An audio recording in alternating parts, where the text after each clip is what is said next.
I want you to imagine for a moment that you've wanted to respond to ecological foreshadowing of crisis and global warming, and you haven't really done something. But it occurs to you that you want to become carbon positive, meaning as a result of your actions, you want there to be more oxygen on the planet because you existed than if you didn't. So one of the ways you might go about that is by planting a certain number of trees or funding a nonprofit or company to plant those trees on your behalf. There's just one problem. How many trees do you need to plant to generate more oxygen than you consume after your car, after your plane ticket, after the Amazon delivery that arrived at your house, off-gassed a certain amount on your street? How do you know what your carbon footprint is and how many trees of what variety and kind would replace it? What's more, how do you figure out who to give the money to or where to plant the trees? If there's one place that costs $1 to plant a tree and another place that costs $1 to plant a tree and another place that costs $3 to plant a tree, does it matter what variety of trees? How mature they are? What about the sustainability rate of the tree? If you plant 1,000 trees in a desert, maybe 95% of them die. If you plant 1,000 trees here, maybe they grow rapidly. How do you find out this kind of information in 30 to 60 seconds so that with a few taps, you're carbon positive? Next scenario. You're a computer engineer and you're strong in Python skills, one of the coding languages. And you want to contribute. You want to participate in the growth and evolution of your community. And, after you come home and settle in, etc., you've got a window of 45 minutes, most evenings, between 9 and 10 p.m., where you'd like to actively contribute your skills in a meaningful and preferably social way. How do you go about that?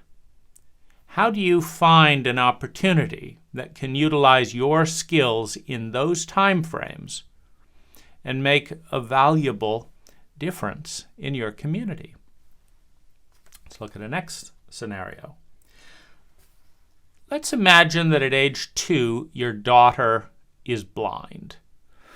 And you understand in a way that parents who don't have blind children cannot understand just how big a deal it is to raise a blind child, and just what a big deal it is for that blind child to go out and be independent in the world. Now you learn that cataract surgery can restore eyesight for children and adult alike for a surprisingly low amount of money. And this is exciting, and so you want to fund cataract surgery for as many children as possible in different parts of the world. This is a passion for you and your daughter. The question is, how do you go about, in a matter of seconds, a matter of minutes, to locating the most cost-effective way? Meaning, you might give to this doctor or this nonprofit over here, and by the time all the various expenses are factored in, removing cataracts for this individual in this country might cost $8,000. Removing cataracts with this doctor and this country and this individual might cost $49. Removing cataracts for this individual in this culture, in this context, might cost $1.99. Now, if you've got $100 to spend and you want to bring as much well-being as possible, then you'd rather have 50 people be cured of blindness as a result of your $100 donation, rather than 1/10 of 1% of a person be cured of blindness as a result of your donation. But how do you find the best way to contribute that money? Let's look at another scenario. Coronavirus hits your town for a second wave. Now, you hear reports in the news of people struggling, of suicide rates going up, of isolation. You want to do something. But you live in America where relatively few people intimately know their neighbors, particularly in cities and urban areas. But there's not a lot of awareness. I put out a letter for my entire street and neighborhood, and I think there were 2 people on the street who responded once. And so as a result, the majority of people on my street I've never met, and in 15 years, 95 to 98% of them have never introduced themselves. I have no idea who they are. But you want to be of help in your community. There's an 87-year-old woman. She's relatively isolated. She's still mobile, but she can't afford a car. And so what she does for her weekly shopping trips is she hires an Uber, a driver that makes her relax. She's not going to hit anyone with her eyesight, has a little bit of company. The only trouble is the city has shut down Uber for social distancing purposes. And nobody consulted her to see how does this affect her lifestyle. That may be one of the prime points of socializing in her week, is talking a little bit with her Uber driver on the way to and from the store. How is she going to get food at this point? Who knows about her? And how do you find out where she lives and how you can bring her groceries there for her when you go shopping? Because she can't drive. Next scenario. There's an American with Chinese heritage. And because of the face, in a simplistic and somewhat chauvinistic culture with racial overtones, or racist overtones, that teenager is being bullied and humiliated at school, basically getting the message that they are responsible for coronavirus, right? Amplified by a racist and somewhat ignorant president of the country, they're getting the message that it's their fault. They're also torn in culture, etc., at home, because their parents don't necessarily fully understand the culture out there. They don't fully understand their parents. And the question is, how do you help that individual not to hurt themselves, not to blame and shame themselves?